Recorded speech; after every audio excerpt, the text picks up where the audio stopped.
think, when I reached out to you? Yeah, I'd just been diagnosed at 17 years old. And what did you think about this guy that was reaching out to you? What was your thought process at the time?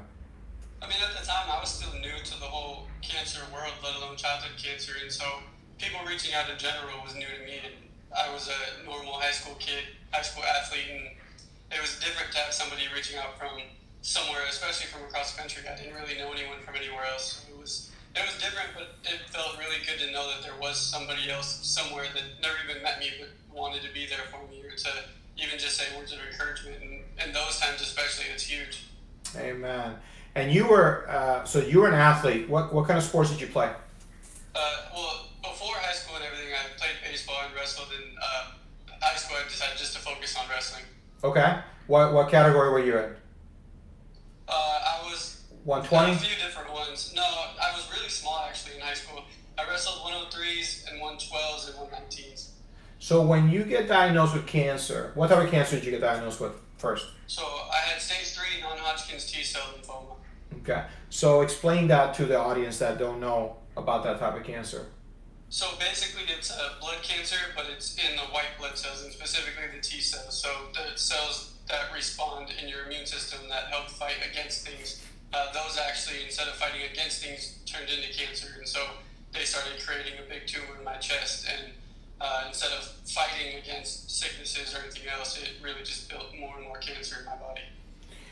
Okay, so to try to give you guys an explanation about if you don't know what the white blood count is, so your white blood count is there to protect you, basically to help you get better. So in other words, I would leave chemo and I would come home and get a shot, and that shot was to build my white blood count.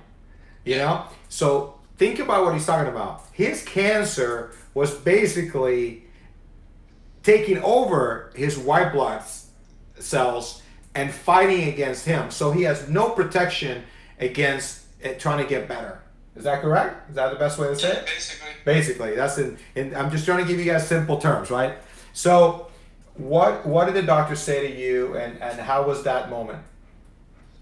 I mean, specifically, there's a lot I don't remember. A lot of that day kind of blacked out. I just remember there was a summer beforehand where I kept going back to a doctor, and he kept saying it was asthma, because I couldn't breathe. And then one night I woke up suffocating, and it was actually 3 days after my 17th birthday. And so I woke up suffocating, ran to my parents' room, screaming. They drove me to the hospital. Again, the doctors at the hospital tested for some sort of asthma, some sort of breathing issue. And then they gave me that. I laid back down, and then the tumor, what I found out later was the tumor. I laid back down, and I couldn't breathe all over again. I started suffocating. And so they did an x-ray and saw a shadowy area in my chest. And from there, I ended up in an ambulance on the way to Rady Children's in San Diego. And that's where, by the time I got there, they already knew exactly what I had and what was going on. But there was a tumor pressed up against my trachea and my esophagus. So basically, your breathing and your feeding tubes that are inside of your throat and go down into your whole system, those were being blocked by that tumor. And I just remember being in the hospital, waking up and seeing my mom crying, and my dad, I could just tell he was trying to hold it together. And he was trying to be there for my mom. And I kind of looked at my mom, and I knew something was wrong. I just remember hearing about, just in general, you having cancer, and my immediate thought was, I'm going to die. You know, it's interesting because I talk about the first time I got diagnosed. It was 2004. It was Friday the 13th. Oh, wow. August, Friday the 13th, 2004. And I remember that I shared this many times that I blacked out. And it's interesting because I knew I had cancer. Like Patrick, I knew it. Like for 7 months. It took me 7 months to go to the doctor, and I knew I had cancer. And then when they finally gave me the confirmation, you have cancer, I blacked out. It took the nurses to wake me up while I was giving blood. So when you say that, man, I understand exactly. It's like your brain just shuts down, the worst thing that can ever happen. You know, I didn't want to agree that I was going to die, even at that time, the first battle, right?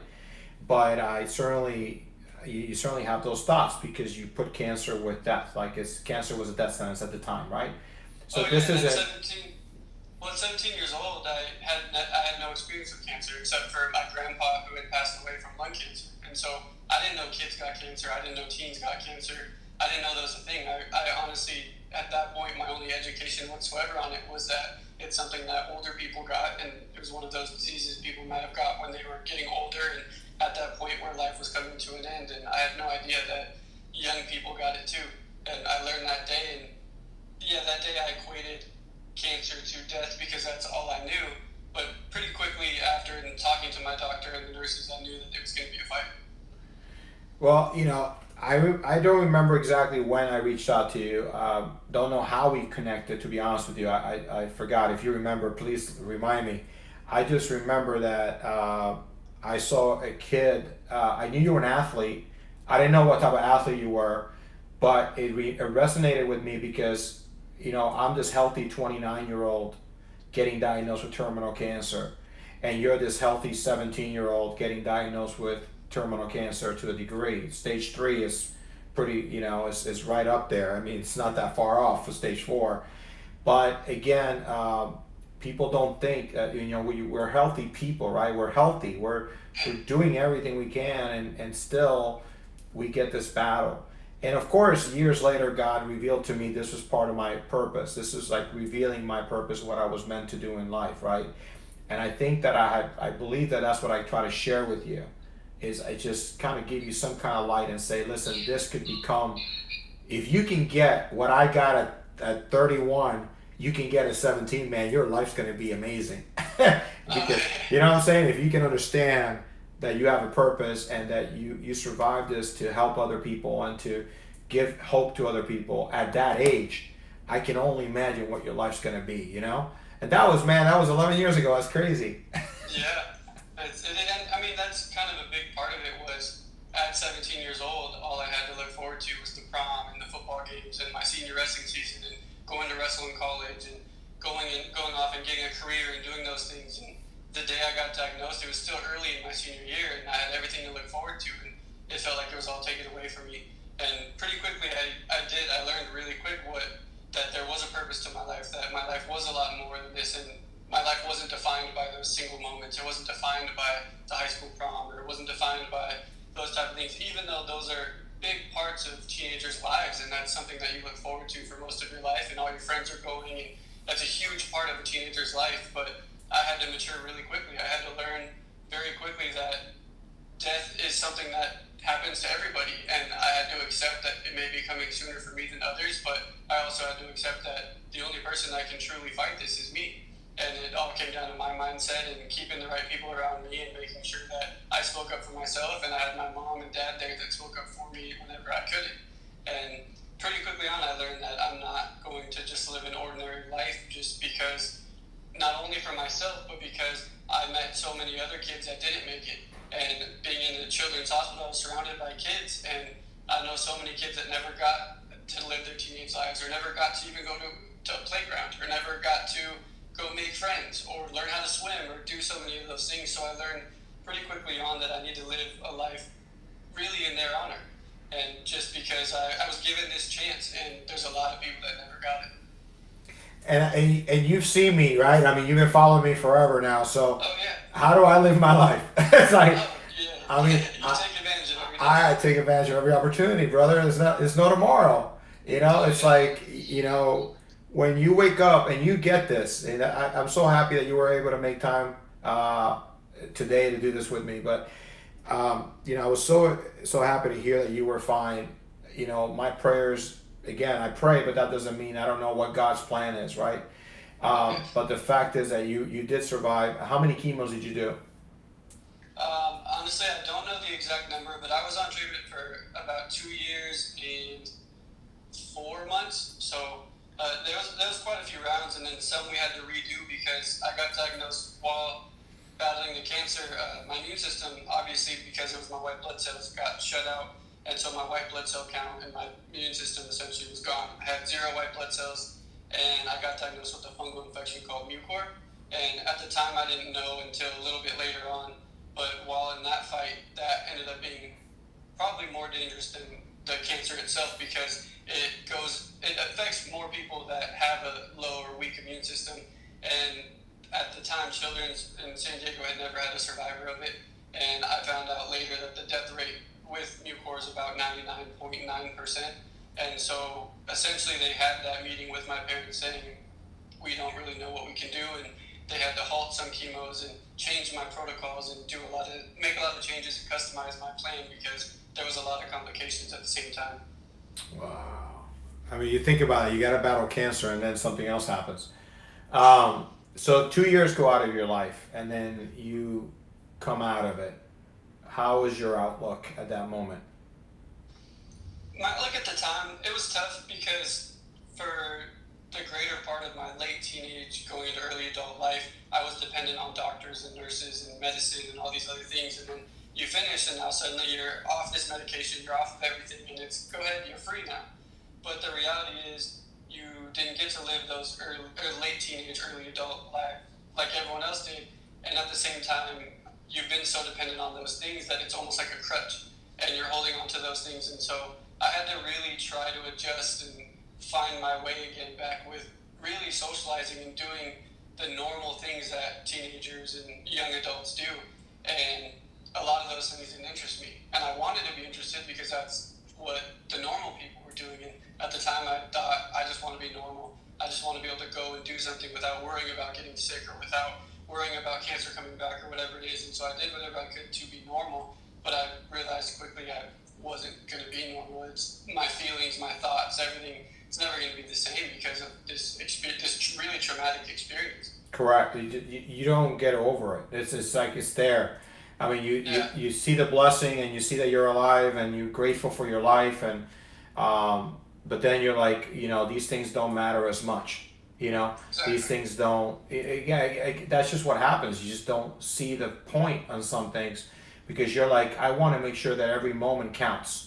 It's like everything has to have a purpose, right? It's almost like you look for purpose in every little thing now, every friendship, every relationship, everything like that.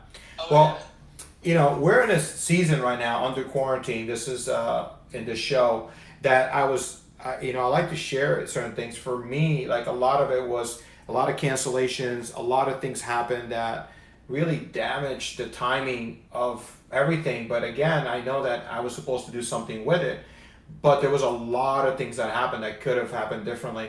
But in your case, we were kind of in quarantine anyway because we've lived through a quarantine that's even worse. But what I like to hear is like when you were talking about you weren't able to go through high school and your prom and your graduation and all these things. And what advice, because you lived that part of life, I didn't get that. I got, that's not my life, right? What can you give to high school kids or college kids right now that are listening that you could tell them about how your experience and how there is a future, right? Oh yeah, I mean, I've realized, especially as I've gotten a little bit older, is it's the biggest thing is it's the journey of getting there. It's not, you're not defined by that day. You're defined by the experiences you had along the way. You're defined by the things you did for other people, or the things that you experienced, or the friendships you made, or the relationships you built, or the connections you made. And those memories that you build with those people, or even on your own, or whatever it is, those are what truly matters. It doesn't, the big celebrations, yeah, of course, I celebrate every little thing I can because you don't know when you're going to get another one. But at the same time, the journey to get to that point is what's being celebrated. It's not just that day, or it's not this. You don't get defined by a day. You get defined by the experiences along the way. I couldn't say it any better myself. I'm just, but coming from you, it means even more, Well, one of the things that I like to ask every guest is one word that you live by, or through this season, or through even maybe the season of cancer, one word that just resonates over you, that gives you power, gives you hope, that you can share with us, and maybe even extend on the definition of that word for you, to maybe give people hope right now that are going through that maybe are not going to be able to graduate, that are going through anxiety, that maybe never get cancer, but for them there is something in their life, like just being quarantined or not being able to live their life fully. What is it, one word, Patrick, that you can share with us today that's going to, maybe give them some hope? One word that I live by, and it sounds weird, but it's feel. I think that if we feel and we make ourselves feel, that is how we live, and that's how we know we're alive. Whether it's feeling sadness, whether it's feeling anxiety, whether it's feeling happy and joyful, or whether it's feeling pain or whatever it might be, those feelings mean you're alive, and that means it's an opportunity for you to take. If you're anxious about something, go towards that anxiety, feel that anxiety, and use that to make yourself stronger. Or if you're in pain, push a little further and see how much pain you can actually endure, because you can always endure more. Or if you're happy, I mean, really feel that happiness, because you don't know when you're going to get another opportunity like that. So I live by feeling, and I always express the way I feel. I always want to share the way I'm feeling about things, and I always want to embrace things that are going to make me feel something, whether that's adrenaline, whether that's pain, whether that's whatever it is. And throughout my life since cancer, there's been times where I felt numb, where I felt like I couldn't feel much, and it took a lot for me to feel anything. But by pushing myself towards those things, and I mean, whether in school and going for my master's degree, I was scared or nervous or anxious about tests or about the national boards I had to take, or my most recent schooling, I had to do a lot of physical tests. And during those times where they're pushing you and everything is really physical and you're feeling a lot of pain, well, how much more of this pain can I endure? How much farther can I push my body? How much more can I feel this? And that feeling is the way that I like to live by, because like I said, there's so many kids that I met along the way that never got those opportunities to truly feel. And if you wake up today or you wake up tomorrow and you feel something, that means you're alive, and that's the best thing you can do, is to really feel that and embrace that. Well, man, I got to tell you that this is one of the best interviews I've ever done in my life, because I'm not kidding. I'm glad we reconnected. I thank God that you're alive, that you were able to make it through. I thank God that for some reason I connected with you back then and prayed for you back then and shared my story with you to hopefully give you an ounce of hope that you too can make it through whatever. But I tell you, man, I'm so happy that you have great news. I know you share with me, if you don't mind me sharing. You just got engaged. I'm gonna pray for your union and pray for your wife and for you to have a healthy life for many years to come, man. And I know one thing about you, man. You will never ever take anything for granted. That is for sure. I know that, just like me, I will never take anything for granted. Everything has a purpose in my life. But as I listen to Patrick talk about feel, it's a word that I didn't think about it, but I do speak about it a lot, but I never really thought about it in this context. But it's true. I used to talk about when I went to the gym, I felt pain in the middle of chemo. I was 128 pounds and I went to the gym and I felt physical pain. And the fact that I felt physical pain meant I was alive. So I didn't really think about it the way Patrick said it, but I certainly can relate to it. But it really is how I live my life. So feeling happy means you're happy, feeling joy, feeling pain, feeling everything has a purpose. Every type of feeling you have does have a purpose. But here's the thing. Sometimes you do have to acknowledge the feeling. When you don't acknowledge the feeling, you don't learn from it, and sometimes you miss on a great opportunity. Thank you, Patrick, for sharing that word, feel. And it really does mean a lot more than I ever thought. And I speak a lot, but I never looked at it as a word of hope. But it's true. Whatever you're feeling is real. So you have to accept it, acknowledge it, and then see how you go from there. But don't take it for granted. But at this time in our lives, if you are feeling something, the first thing I would tell you, think about Patrick and think about me. You're still alive. If you're feeling, you're still among the living. Like he said, there's a lot of young kids that never were able to feel another pain or another good feeling in life because they're no longer here. The reason I thought it was important for me to interview Patrick is because he was a teenager. And as a teenager, I don't know what I would have done if I would have gotten cancer as a teenager. I know what I did as an adult. And my nonprofit was for children with cancer because that is where my love is. That's where my passion is. Because children don't know what to do sometimes. And even as a teenager, a wrestler, someone that was tough, he also shared with us how he didn't know what to do, but he did know that it was for him to fight. So I hope that listening to this message really puts in perspective where your life is and how truly blessed we are if you never had to experience anything like cancer. So I hope Patrick and myself gave you an ounce of hope today to think about your life and where is it going and what you can do when you can accomplish when you're healthy. Don't take life for granted, and don't take your feelings for granted either. Well, I'll leave you with my message like always. Find hope, have faith, and live every day with purpose. Thank you for joining us. God bless you.